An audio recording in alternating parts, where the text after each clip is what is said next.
मित्रांनो, तुम्हा सर्वांचे आपल्या ऑनलाईन क्लासमध्ये स्वागत आहे. आज आपण इयत्ता 9वी विषय विज्ञान पाठ क्रमांक 6 अभ्यासणार आहोत. आपल्या पाठाचे नाव आहे वनस्पतींचे वर्गीकरण. आपण पाठ सोपा करण्यासाठी या पाठातील 14 शब्द अभ्यासणार आहोत. त्यातील पहिला शब्द म्हणजे पेशी. पेशी म्हणजे काय? पेशी म्हणजे सजीवांच्या शरीरातील लहानात लहान भाग.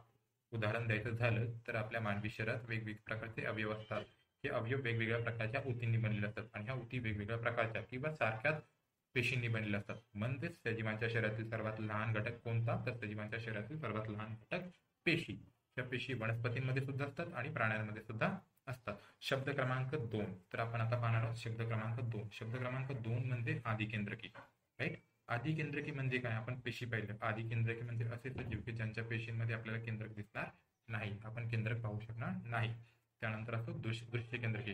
दृश्य केंद्रकी शब्द क्रमांक 3. शब्द क्रमांक 3 दृश्य केंद्रकी. दृश्य केंद्रकी म्हणजे असे सजीव असतात की ज्यांच्यामध्ये आपल्याला केंद्रक पाहू शकतो.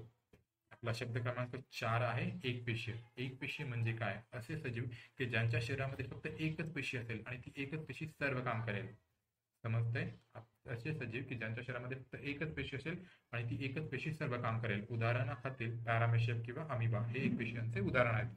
शब्द क्रमांक आपला पुढचा शब्द क्रमांक 5. शब्द क्रमांक 5 म्हणजे बहुपेशीय. बहुपेशी म्हणजे काय? बहुपेशी म्हणजे असे सजीव की ज्यांच्या शरीरामध्ये वेगवेगळ्या प्रकारच्या पेशी असतील आणि प्रत्येक काम करण्यासाठी शरीरातील प्रत्येक काम करण्यासाठी त्या वेगवेगळ्या प्रकारच्या पेशींचा उपयोग करतात. त्यांना आपण म्हणू शकतो बहुपेशीय सजीव. त्यानंतर आपला पुढील शब्द आहे स्वयंपोषी. स्वयंपोषी. आपला पुढील शब्द आहे स्वयंपोषी. स्वयंपोषी म्हणजे काय? असे सजीव जे स्वतःच अन्न स्वतः बनवतात. त्यांना पोषणासाठी म्हणजे स्वतःच्या स्वास्थ्यासाठी स्वतःचं अन्न ग्रहण करण्यासाठी कोणावर डिपेंड राहण्याची गरज नाही. त्यांना आपण म्हणू शकतो स्वयंपोषी. स्वयंपोषीचं उदाहरण द्यायचं झालं तर सर्व वनस्पती ह्या स्वयंपोषी आहेत. ते प्रकाश संश्लेषणाच्या साहाय्याने स्वतःचं अन्न स्वतः बनवतात. आपला पुढील शब्द आहे परपोषी. परपोषी म्हणजे काय? परपोषी म्हणजे असे सजीव जे स्वतःच्या अन्नासाठी किंवा स्वतःच्या जगण्यासाठी दुसऱ्या गोष्टींवर डिपेंड असतील किंवा दुसऱ्या गोष्टींवर आधारित असतील. त्यांना आपण म्हणू शकतो परपोषी. मनुष्य प्राणी हा सुद्धा परपोषी आहे. आपण अन्नासाठी वनस्पती आणि बाकीच्या प्राण्यांवर डिपेंड असतो. तर आपण झालं उदाहरण परपोषीचे. आपला पुढील शब्द आहे हरितलवके. हरितलवके काय? हरितलवके हे वनस्पतींमध्ये असतात. हरितलवकांच्या सहाय्याने वनस्पती प्रकाश संश्लेषण करू शकतात. काही वनस्पतींमध्ये किंवा आपण प्रकाश संश्लेषण करू शकतो का? नाही, कारण आपल्या शरीरामध्ये हरितलवके नाही. आपला पुढील शब्द आहे अबीजपत्री. अबीजपत्री म्हणजे काय?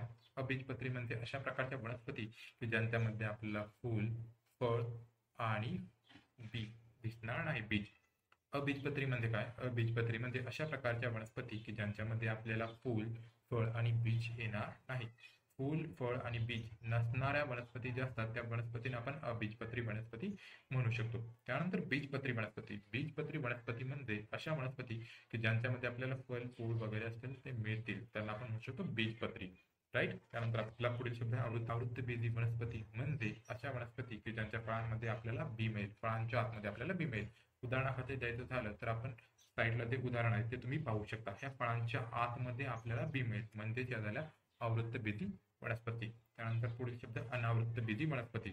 अनावृत्त म्हणजे अशा वनस्पती की ज्यांच्या फळांमध्ये आपल्याला बी आतमध्ये कव्हर केलेलं मिळणार नाही, ते वरतीच असेल. उदाहरणाखाली नारळ.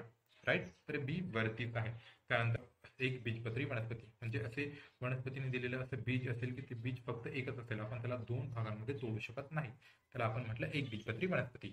त्यानंतर पुढील शब्द द्विबीजपत्री वनस्पती. मग अशा वनस्पती की जे आपल्याला बी देतात त्या बी आपण 2 भागांमध्ये डिवाइड करू शकतो. उदाहरणाखाली झालं तर आपण शेंगदाणे सुद्धा म्हणू शकतो किंवा बदाम. आपण 2 भागांमध्ये तर आपण पाण्यात टाकलं तर आपल्याला काही काळानंतर आपल्याला 2 पार्ट आपण नॅचरल करू शकतो. तर त्याला आपण म्हटलं द्विबीजपत्री वनस्पती. तर हा पार्ट समजून घेण्यासाठी आपल्याला हा डाटा खूप उपयुक्त ठरेल. पण हे लेक्चर पुन्हा पुन्हा पहा जेणेकरून तुम्हाला त्यातील शब्दांचा अर्थ कळेल आणि जे काही फोटोग्राफ मी यूज केलेले ते पहा आणि हा डाटा सुद्धा अभ्यास करा.